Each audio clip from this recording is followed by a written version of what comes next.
Hola amigos, welcome to Life for Living Well channel. Please subscribe to keep the channel going. You can also check us out by visiting our website on www.lifeforlivingwell.com. Sit down and enjoy the helpful topic for this week.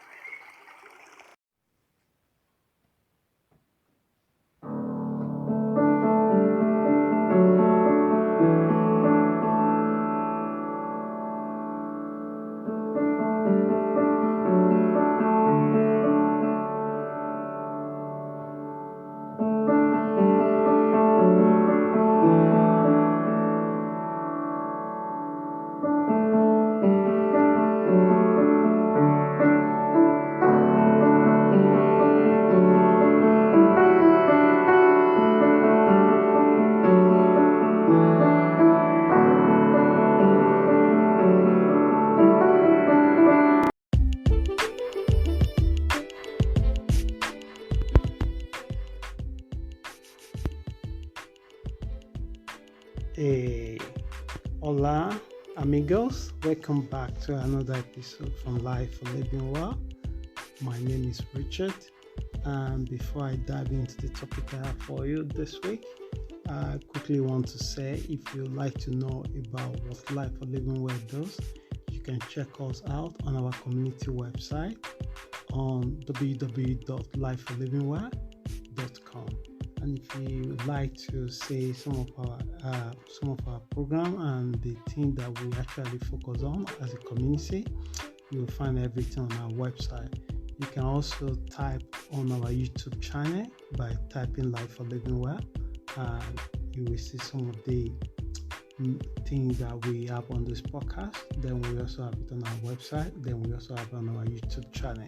So thank you for your support, and thank you for encouraging this channel to continue to grow. Let's get started this week. It's going to be a very brief one, but let's see how we get on with it. So the topic I have for us this week, I call it desire. I've been looking into a one-word message, and I've been taking a bit of time to sleep over it, to deep dive about it, and to relate it into practical life. How does it affect me? How does it affect you? What can we learn from it by exploring? How can we use it to improve our life and improve our feelings? So let's get started. So the topic I have for this week, I call it desire. With your desire, a lot can be revealed about you than you can imagine. In fact, where you can tell a lot, you can speak with somebody for 1 year and you still don't know anything about them. Or you can play with them for 1 hour and you can learn a lot about them, that you'll be surprised if you pay attention to it. And you can also know where people or where person is in their life currently based on their desire and what is more important to them and what they want to manifest. Many great men have lost their life through untamed desire. There's nothing really wrong being desired, but history shows that throughout the history, there are so many great men that they have lost, or their life have come to end abruptly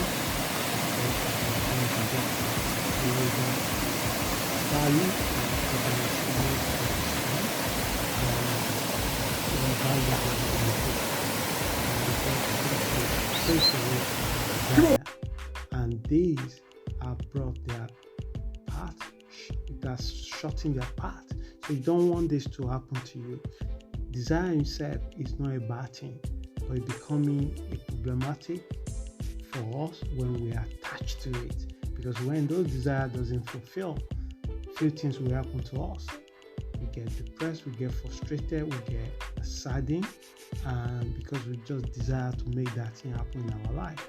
But to desire things in itself is not necessarily a bad thing. I was talking to someone a few years ago, and he wanted to have child in his marriage so bad that every effort he made, he seemed to push the people that he knew away in his life because he did not want to get to know them. He just wanted to arrive to the destination. And he will always, every time he meet new people and they show indecisiveness about this issue of having a child in a relationship, he quickly cut them off. So finally he got married and the marriage was going on, but unfortunately for him, his wife always said before they got married that she doesn't think like she wants to have a children in her life. But he always wants to have a child, and so the desire and the feelings and the emotion was so strong on him that the relationship turned toxic. That there's so many manipulation, there's so many abuses that went through it. After that relationship ended, and he has the time to look into it, I was surprised when he came up and said to me that, I am the problem in it. I said, what do you mean? And then he took me through his own childhood, how he became adult at the age of 9, because he was being violated by the adult that's supposed to look after him by downloading their own adult trouble relationship onto him. So he just listened to them, even though he has no understanding of what's going on. But he couldn't play, he couldn't ride a bicycle, he couldn't go to camping, he couldn't do anything. He was over responsible as a child. So from this, he wanted to repeat, he wanted to create having similar child in his life where he can relate or see his childhood through that child and not treating that child the way he was raised. So I said to him, have you ride a bicycle before? And he said no. Have you swimming before? He said no. Have you go hiking before? He said no. Have you traveled a lot before? He said no. I said, what would you like to do? He said he would like to do all of that. And I said, okay, start with the one that you can avoid right now. So he got a bike. He learned how to ride a bike. He enjoyed it. So he was getting in touch with his teen activities that he mixed out when he was a teenager in a way that bring perspective. So then he now realized that the strong pull and desire that he has to have a child subsidized to the 80 level. That he's no longer looking at the woman and see what they can provide for him. So when we have a desire that is not tamed, we're bound to get burned. Not only us, burned with the people that come into our life because we put them away or we exploit them or we want to control them. So many great men have lost their life through untamed desire.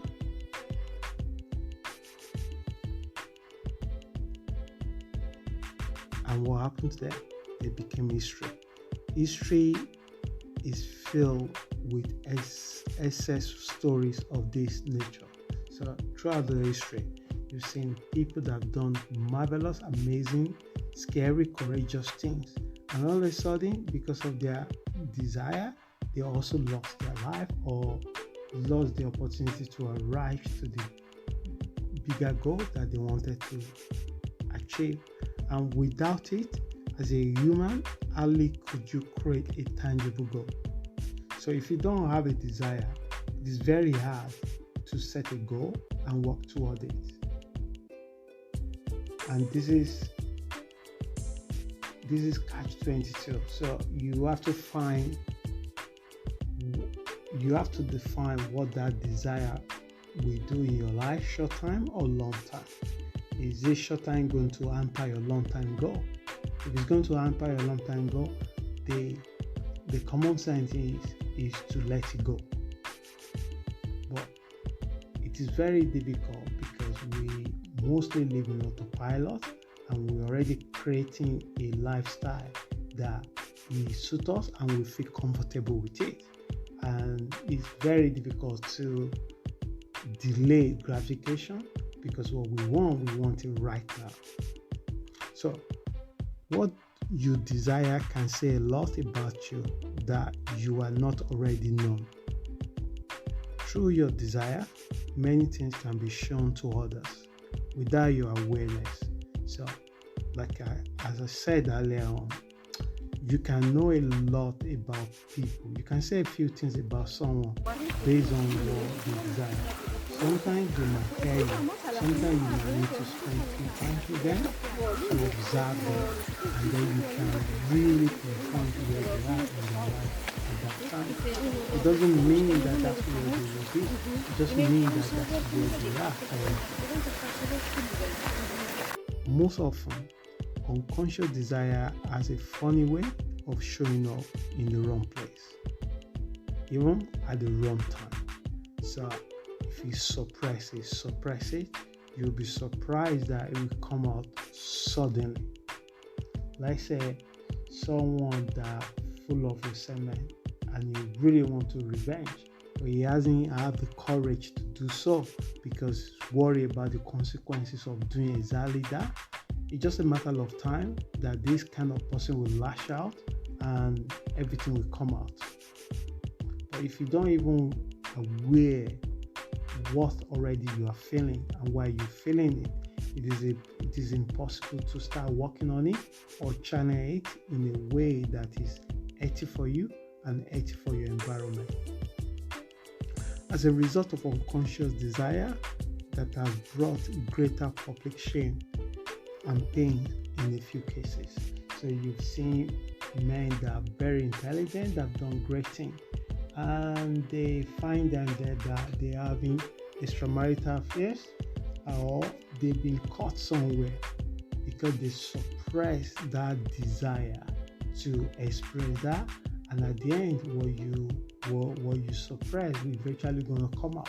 But if you are aware of it and you realize that this desire, I really want it, but how does it affect me long time, even short time? Is it something that bring growth or bring shame for my life? So these are the things that you have to constantly aware of what you actually desire. But because of the nature of the world and how we live right now, these tools have not been encouraging, or people are not being actually employed this into their life. So they live one moment at a time, and they want what they want right now. So as a result of unconscious desire that has brought greater public shame and pains in a few cases. So how do we manage our desire to be in line with our long-time goal? So these are the questions that I'm throwing to you. That how do you manage your own desire? Because how I manage mine might not actually work for you, but you have to know your own strength, your own limits, and from there you can build up from there. Desire is an intrinsic human nature. Sometimes our desires are real and authentic. Another time is completely unrealistic.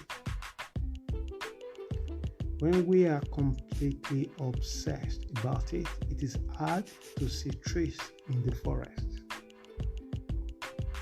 It is a great skill to bring our unconscious desire to conscious, which is a tough skill to model as we are constantly living our life on autopilot. And this is a big reason why we have many scandals all around us. Most of them are unconscious desire, and you can't really suppress this forever unless you give attention to it, unless you understood what you're feeling, unless you approach it in an healthy way and deal with it. If you just suppress it, it's bound to come out, and it might come out in places that you have no control about it. Many people think that they overvalue how strong they are, but all they have to do is not to put themselves in the environment that will make them go to the places or do things that they are not proud about them to do. But they don't want to do that because they think they are strong. But in reality, they have a nature, they have a desire, and they have a need. And sometimes those needs might actually not helping them for a long-time goals. Just short-time goals, but you're actually taking them away all the time into what they really want to make happen. So let's say somebody that have a project or work that needs to be delivered in 3 days' time. Because of the level of energy and effort they have to put into it, it becoming more discouraging, tough to do. So what do? They leave that and they just start cleaning and rearranging the chair. The living room has been there for months, for years, and it will be there after 3 days after they finish the project. But one way or the other, unconscious to them, they actually sabotage themselves.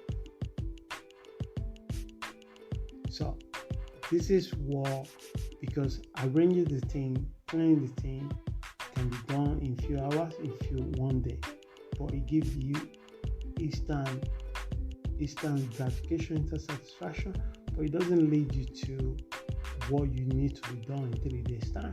It doesn't lead you to the bigger objective that you have in mind to do. A managed and direct desire could be a team when channeled appropriately. So when you channel your desire in an appropriate way, it can also be a good thing, because without a desire, we cannot create a tangible things in our life. If you don't have a passion and enthusiasm for something, why will you wake up every day in times of the difficulties you find and you keep going? Firstly, when you find something you care a lot about, it's no longer a job, it becomes a way of life. But if you don't desire to want that to happen, because when you desire something, you become intentional with the action that you're taking. You become a purpose and focus and concentrate to make this thing happen. It's not just that, oh, I'm doing it because the group are doing it. You're doing it because it's something that you desire to make happen. So you give a lot of your energy to it.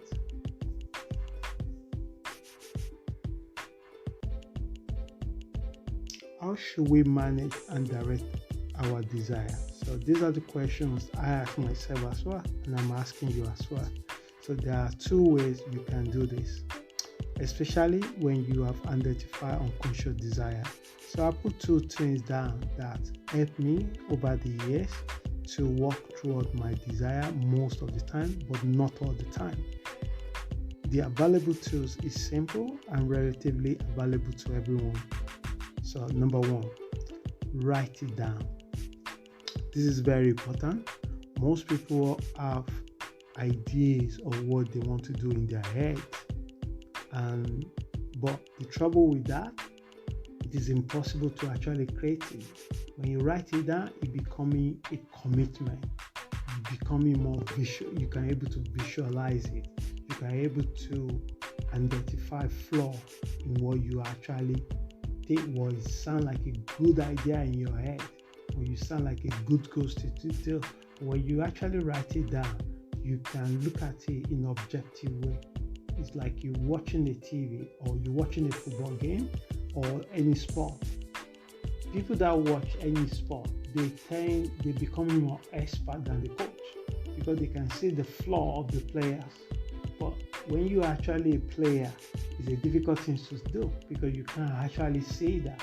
But the other people that are watching it, they can see it. So you can become a spectator. So because the moment you write that, you create a distance from what you wanted to create. And then when you are in a calm and relaxed way, you can able to look at it and evaluate it, whether it's a goal or dreams that support your long-term goals, even your short-term goals. So write it down. Developing an art of writing your thoughts down rather than letting it stay in your head. And review what you wrote down to identify a real need. Consider giving your dreams a weight. Another thing I find very useful is sometimes the pile of dreams it's not something that you can underrate, because if you use it in an appropriate way, it can actually help you to create and follow your desire. So the time you had a dream, how you felt when you wake up from the dreams. So if you, for example, if you are a scary dream, you feel terrified, it's not necessarily that something bad is going to happen to you. It might be that unconsciously there's some emotions that you have not dealt with that you need to travel back. So unless you start doing inquiry, you will know. You won't really know why this comes from. And this is the thing that I encourage you to embrace. If you're kind of person that you able to have a vivid dreams, so not just look at it that what is a dream. How do you feel when you wake up? How do you feel when you wake up? Number 2, which is the last for this week. Ask questions honestly. Evaluate the long and short-term impact of your desire. Socrates perfected an art of asking questions as an investigating tool. So we should explore the same into our life. People that know how, they don't ask why anymore. It's just when. So this is very important, that apart from able to write what you have in your head down or your dream down, you must also know how to ask yourself a provoking and intriguing questions that may open the door to the places that you don't want to go. Because you might think you know a lot, but you will find that eventually that you know nothing. Because every time you find a new thing that you thought that you already know. So people that know how, they don't ask why anymore. It is just when. So finally, amigos, when you channel your desire, you no longer need to suffer or worry about the past or future. Learn to bring your conscious desire to conscious. So I'm going to bring this podcast to the end this week, and thank you so much for following this community for the last 2 years that we've been running it, and we appreciate your support. Please subscribe to our website and also subscribe to our YouTube channel, and that's good to spread it and send this message to friends and folks. And thank you for your time, and I hope you keep safe and have an amazing week. And ciao and adios.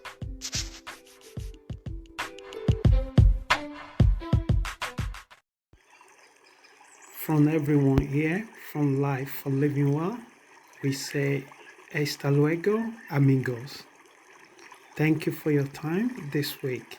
May your rest of the week be safe and loving. Please subscribe to our channel to keep it going.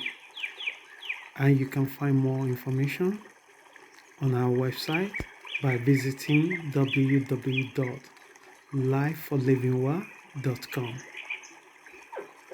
Goodbye.